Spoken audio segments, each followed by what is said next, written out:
Hi there. Welcome back to COVID week number 5. Oh, this week was hard for me. I feel like I'm kind of losing my mind. I'm kind of like Michael Keaton in that movie Mr. Mom. Well, after he lost his job and was staying home, he's wearing like the same dirty shirt every day and just like not taking care of himself and just getting generally depressed. I kind of felt like that this week, and I'm wearing my camel shirt and my slippers, and I next week I'm going to try to dress up, but today I'm just like Michael Keaton, just staying alive in my house somehow. And but I got a great message for you today. Hopefully that's encouraging. We talked about the book of Judges, which was pretty depressing. Lots of bad mixed with a little bit of good, and we got through that book, thank God. And then we had a little story on Ruth, which was great encouragement and ties us to the coming Christ. And then we took a little break from the chronological story to talk a little bit about the Passover and the resurrection. And my daughter teased me because she said I got pretty passionate in my talk about the resurrection and academic honesty about Jesus Christ and things like that. So I hope you feel my passion for teaching the right things. And I get really passionate about what we teach, especially to kids and to people. And the vulnerable thinkers is very important. And a lot of these people that have this agenda for what they want to teach, they don't talk to well-informed adults. They speak to the most vulnerable people, our children and our college freshmen go start hearing all these agendas on things that go completely against everything their families have taught them to do. So I'm trying to just hold up the side of truth,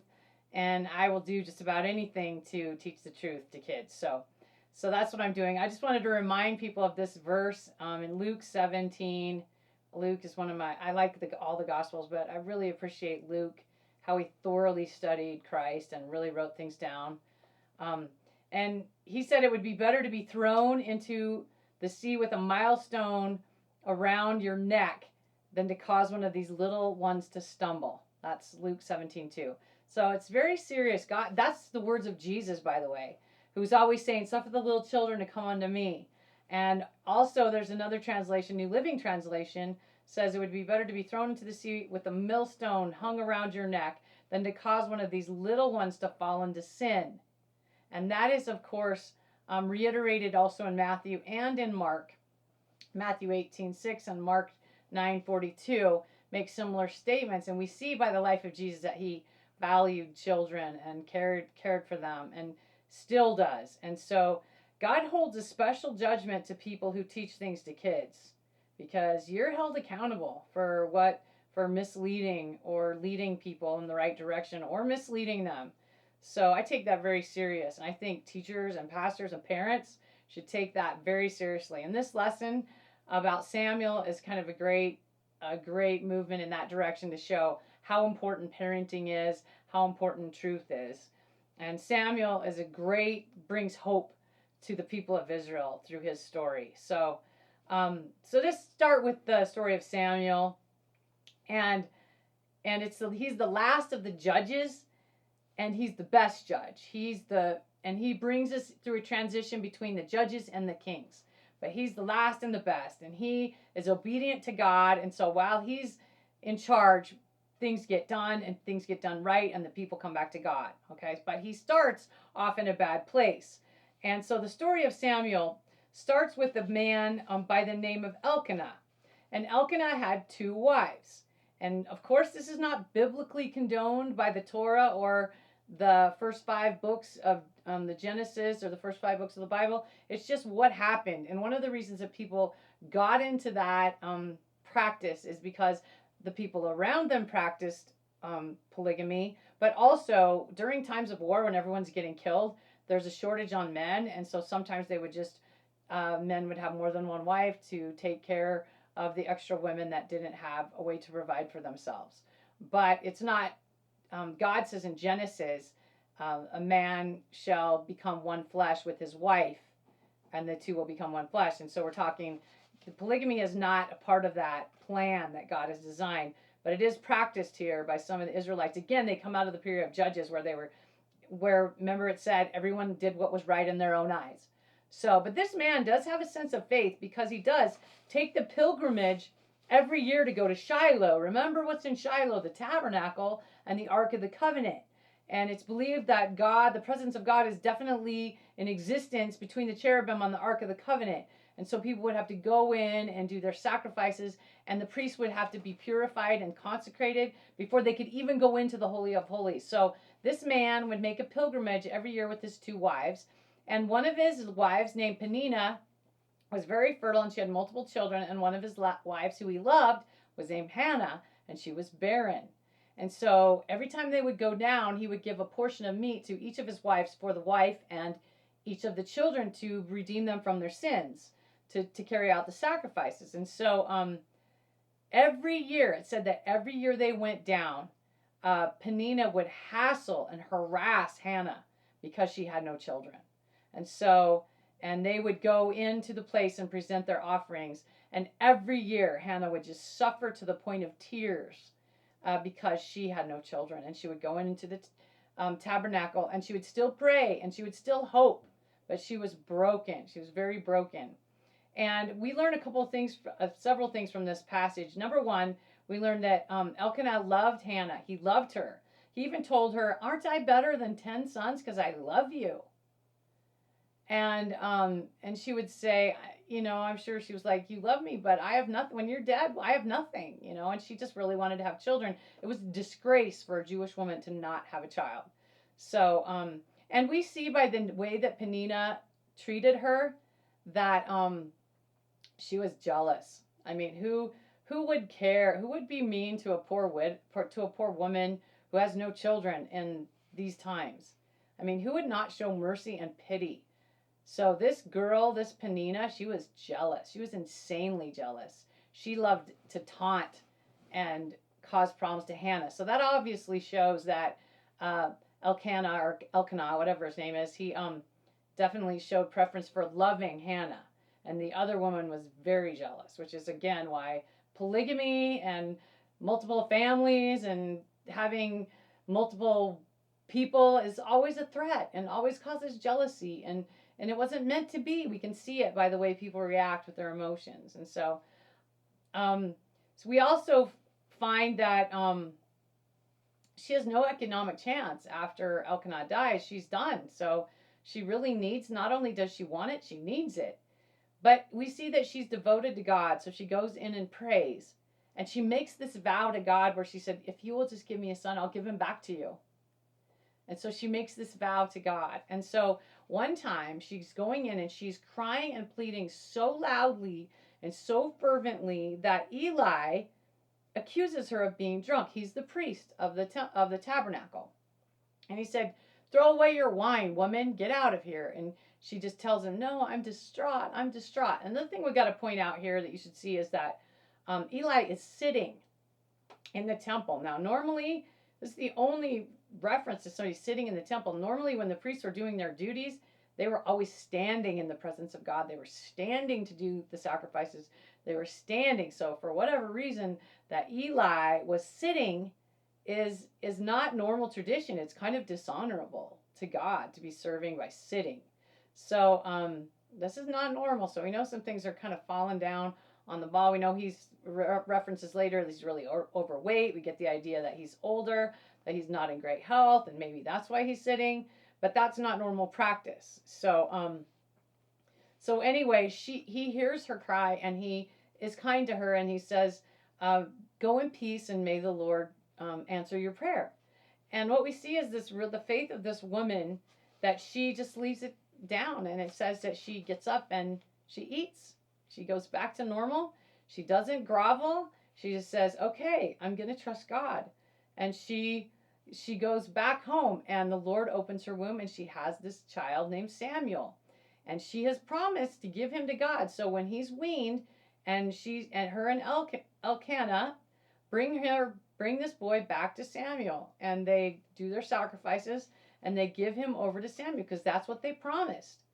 And that's really interesting. So they're both devoted to God, because it doesn't say that the father disagreed. It just said, "Okay," and they took him down. And it said that he wore linen because he served in the temple with Eli, which means he was training to be a priest. And it also said that every year she made him a new garment, and she sewed him a new garment to wear while he served. And that had to have been hard to bring her first little child to Eli to raise. But she was true to her word, and because of that, God also gave her many more children, which is really awesome. And also in the book of Samuel, there's a song of praise that she writes. It also is kind of a foreshadowing to Mary, when Mary talks about how she was blessed, and so it's a really interesting story there. The praise that she gives to God, she definitely gives praise to God, and he opens her womb and gives her more children. It's really kind of a cool story. So Samuel serves in the temple, and then it cuts into this place in verse 12 where it said Eli's sons were scoundrels. Okay, so some translations say they were very wicked, but they were scoundrels, and they did some bad things. Like, they took advantage of the people in the temple. The people were always bringing sacrifices in, and one of the honors of being a Levite and being a priest is that You got to eat of the meat that was brought in and sacrificed, but you had to follow the rules and take your cut of the fork and be able to eat from what was brought into the Lord's sacrifice. But they would take advantage of that. They would take meat before the fat was burned off, which was required part of the rule. And even worse, the Bible says that they were seducing the women who were serving in the temple, which is absolutely unacceptable to God. And God does not go easy on people who are supposed to be his representatives, and they're blaspheming him by not following him and then taking advantage of people. God, that does not go well with God. He does not like that. And the word gets around to Samuel what is happening, and just says, or excuse me, to Eli, to what's happening. Now Samuel's being raised in this, so it's hard to know how he got around this, but it gets back to Eli, what's going on, and he goes to them and he just says, "Why are you doing this? God's going to punish you." But it says a couple times in the Bible that he failed to restrain them. In other words, he was definitely really kind of laissez-faire with his parenting, and because of that, these were entitled guys. These guys were entitled, and they were about. And a man of God came to visit, and Eli and said, "God's going to punish them. He's going to punish them, and he's going to punish you too because you failed to discipline them." And so Eli knows they're doing wrong, but he seems helpless to do anything. And even another prophet comes and tells him something's going to happen.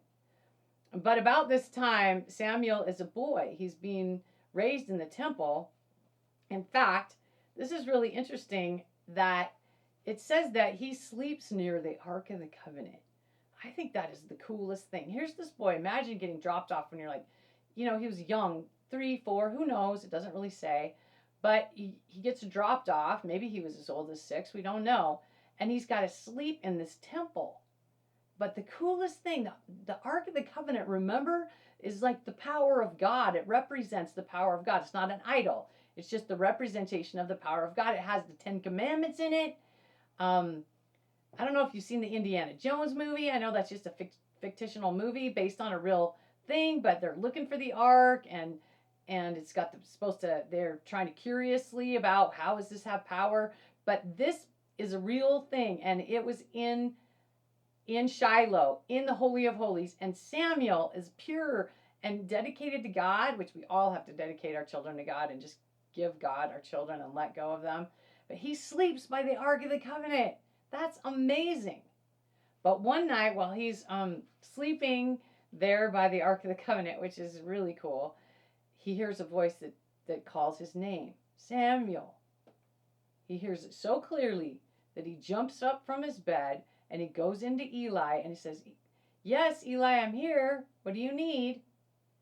And so you could also tell he was very attentive to Eli and his needs. It probably helped him a lot with a lot of things. And Eli said, "I didn't call you. Go back to bed." He lays back down. Hears the voice again, Samuel. Jumps up. He hears it very clearly, runs back to Eli. "Hey, Eli, I'm here. What do you need?" And Eli now knows that God's trying to talk to Samuel. So he said, "Okay, I didn't call you, but next time you get a call, you say, 'Here I am, Lord, speak.'" And so this Samuel, and it says he was a boy, he lays back down and he hears a voice. And then he hears it again, Samuel, and he says, "Yes, I'm here, Lord, speak." And so then the voice of the Lord tells him the same thing that the prophet said, that Eli's sons have been wicked and they're going to be judged. And there's going to be an accounting for them and even for Eli, that things are going to happen. And he tells this to Samuel. So then Samuel lays back down, and it said he stayed late in the morning because he's supposed to go open the temple doors. And he doesn't. He stays away from Eli because he doesn't want to tell him. But then Eli comes and he says, "Tell me what the Lord said to you." And when he hesitates, Eli said, "You need to tell me." And so Samuel tells him what the Lord said, that judgment is coming for the sons and for the evil, and it's coming. And so here we see that Samuel is faithful to God, and even as a young young person he's hearing from God. And as somebody who's taught kids um, for all my adult life and even been a chaplain and yet youth groups, kids are capable of amazing things when they dedicate themselves to God.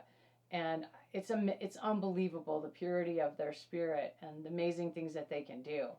And here is a child who is dedicated to God. It's pretty cool. So you can't leave the story right there, but you do see it says Samuel grew in favor with man and God, and he grew in stature. Just very similar to what later on they say about Jesus, that he grew in stature and in favor with God and man. The same thing happens with Samuel, and as soon as these things, God starts speaking to Samuel, and the people begin to learn. When Samuel talks, God is talking. He's listening to God, and God is talking through Samuel. So the people begin to equate him as a mouthpiece to God, which is pretty amazing. And here's how we know that what Samuel said was true. So pretty soon, not long after the prophecy about this, the Philistines attack Israel, and they come in, and these two boys of Eli's go off to fight, and they are conquered by the Philistines, but so they come back and they withdraw and they say, hey, we need the ark. We need the ark to go before us. And so they go get the ark, and they bring out the ark in front of the people, thinking that we can't be conquered with this ark. But they had been practicing idolatry, and they had been practicing evil. So the Lord was not protecting them. So the two boys get killed along with thousands of other Israelites, and the ark is taken captive for the very first time in history. It is taken. And so everything that Samuel said is coming true. A messenger happens to escape the fighting and runs back to the tabernacle and to tell Eli. Now Eli knows what's going to happen. He's been told multiple times. He knows that he's going to hear that his boys are dead. But then when the messenger said, and the ark has been captured, it said that Eli fell over in his chair, and because he was heavy, his neck broke and he died. And so everything that Samuel said was true. And that's the terrible end to a terrible story. But the ark is captured, and that is awful. And there's this total breakdown of what's happening with the Hebrews here. But the story of the ark is very interesting, and I love this story. So the ark is taken captive, and before they even battle, this is really interesting. When the ark first came into the camp of Israel before the battle, the people cheered and shouted, and it shook the ground. And the Philistines were like paranoid. They were like, oh, the ark of the gods is coming in, and they're fighting for them. And so they were panicked at first, but then they rallied and said, so we better fight harder than we've ever fought. And that's how they captured the ark. So they captured the ark, and when they got it back, they knew it belonged to the God of Israel. And so they said, let's go put it in with our temple Dagon. So they took the ark into the temple of Dagon, which is the fish god. And this is an abomination of an idol. And they even practiced child sacrifice and stupid things to Dagon. But they took the Ark of the Covenant, this holy of holies, and they took it into the temple of Dagon, and probably had a big lavish party. It doesn't really say. I can just see it in my mind. But they got up, they went to bed, and they got up the next day. And I love this part. They will go into the temple, and the idol, this huge idol of Dagon, is on its face before the Ark of the Covenant. And they go in and they're like, how did this happen? So they take Dagon and mount him back somehow off his broken foundation, and they get him back up there, and they leave him another day.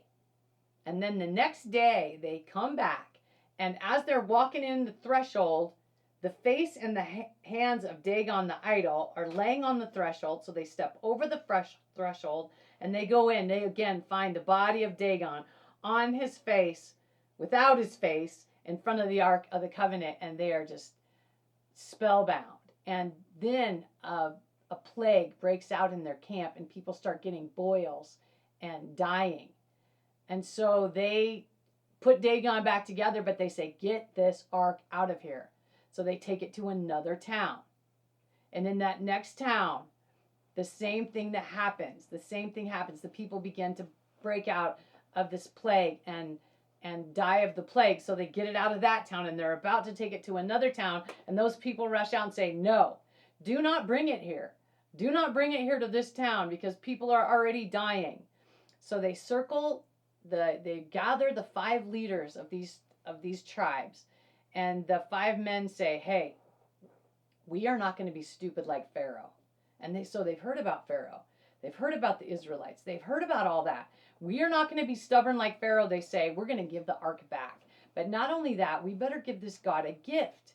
So they make boils made out of gold, 5 golden boils representing each one of the leaders, and 5 golden rats and represent every one of the leaders. And so obviously they're thinking that the plague was carried by the rats, sort of like the bubonic plague and the Black Death, plague of boils that was carried by rats, really similar to that.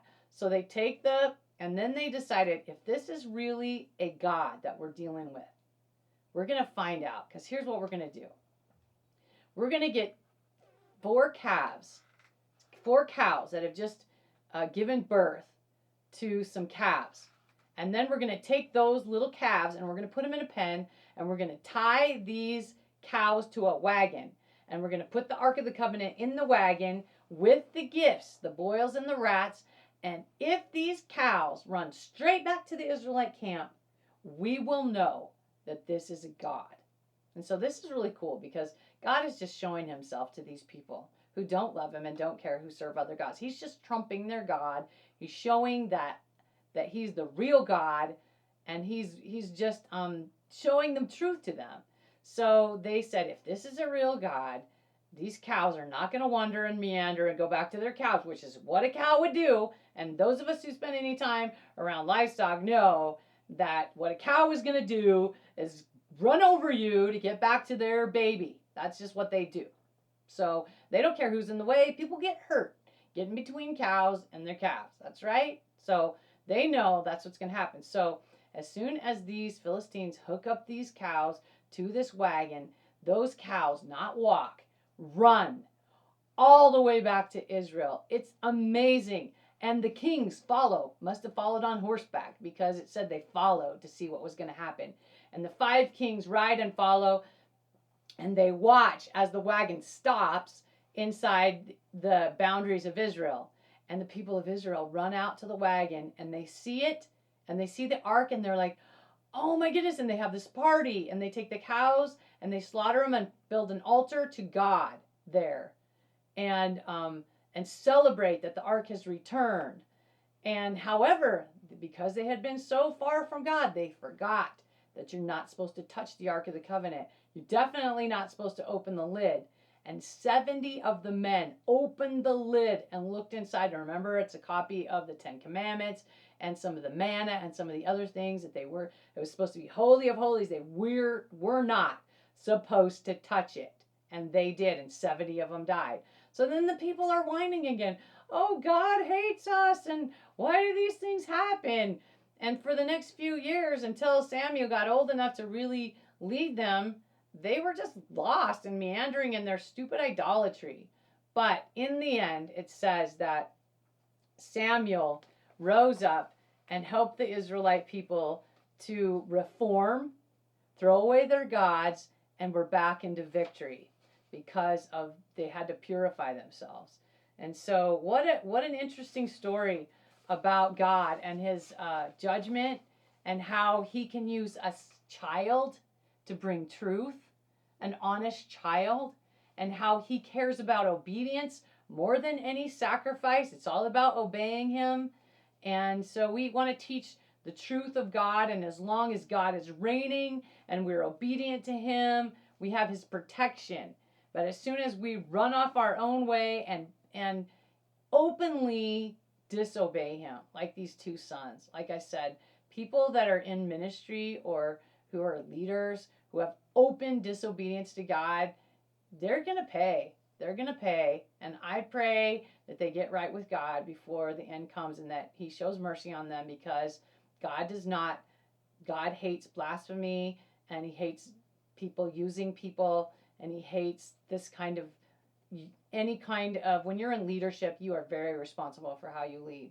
And parents, we're very responsible for how we raise up our children. And take this moment during the COVID to spend time teaching truth to your kids and show them how valuable they are, and definitely discipline them. I know our society has a hard time. What is discipline to our society? Sometimes we don't even know, but we have to we have to let them know that when they do wrong and they hurt people, there's a consequence. Because if you don't teach it to them, they'll continue to hurt people all their lives, and they'll continue to be selfish and self-obsessed all their lives. We have to teach them that they're not the whole story, that there's a bigger story, and God is that story. And the most important thing we need to teach everyone is to look for truth and find God, and look for God and read the word. So I'm going to end with that today. It's been great to see you. It's made me feel better just to talk about the Bible for you. I'll try to put on real clothes next time and not be hanging out like Michael Keaton. But I just want you to know I love you and I'm praying for you. And I appreciate the same prayer for us. And I know many people have lost jobs. So many of my friends, I have. I'm feeling for you. I'm praying for you. God's going to lead us out of this. He's going to. So love you. Bless you. Talk to you soon. I keep a close watch on this heart of mine. I keep my eyes wide open all the time. No, it's me. Hey, the end's out on the side that binds. Because of mine. I did one wrong key change though. Let's do it.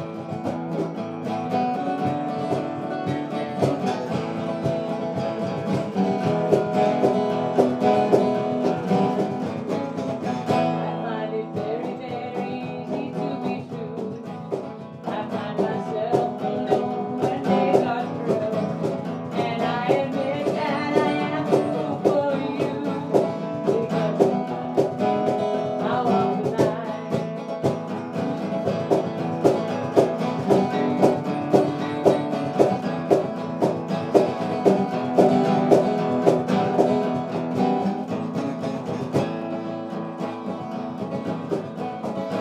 Just as sure as Sunday is night, I can remember it's not right. I'll make it up so nobody will know. Because you're mine, I'll walk the line.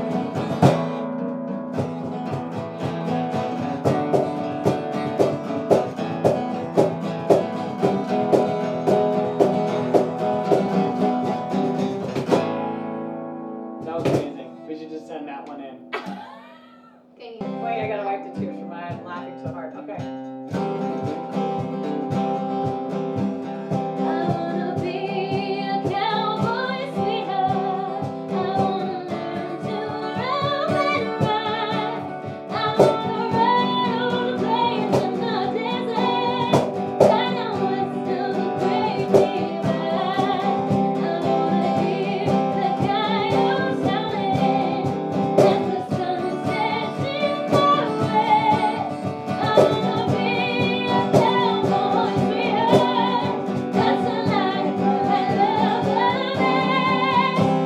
Precious Lord, take my hand, lead me home, help me stand.